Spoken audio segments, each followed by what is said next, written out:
இந்த டிவிகே ஆட்சியில ஒரு நல்ல ஒரு சம்பவம் நடந்திருக்கு. ஆனா அதை பத்தி எந்த ஒரு நியூஸ் சேனல்ல பெருசா கவரே பண்ணல. அது என்ன நியூஸ்னு சொல்லி பார்ப்போம் வாங்க. சென்னையில பள்ளிக்கரணை அப்படின்ற ஒரு ஏரியா உங்க எல்லாருக்கும் தெரிஞ்சிருக்கும். ஆனா அங்க சதுப்பு நிலங்கள் இருக்குன்னு சொல்லி உங்கள எத்தனை பேருக்கு தெரியும்? ஆமாங்க, பாதுகாக்கப்பட்ட சதுப்பு நிலங்கள் சென்னையில இருக்கு, அதுவும் பள்ளிக்கரணை ஏரியால. இந்த ஏரியால வந்து பாத்தீங்கன்னா எந்த ஒரு பில்டிங்குமே கட்டக்கூடாது. ஏன்னா அது வந்து பாத்தீங்கன்னா ஒரு பாதுகாக்கப்பட்ட நிலம். அங்க பில்டிங் கட்டுறதுக்கான தகுதி இல்ல.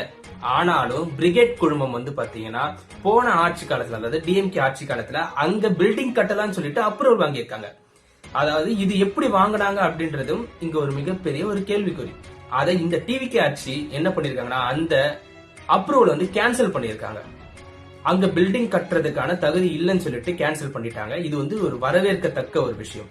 ஏன்னா இதே போல பல சுற்றுச்சூழலும் பல இயற்கை வளங்களும் வந்து பாத்தீங்கன்னா அழிக்கப்பட்டிருக்கு, அதுவும் நம்ம தமிழ்நாட்டுல.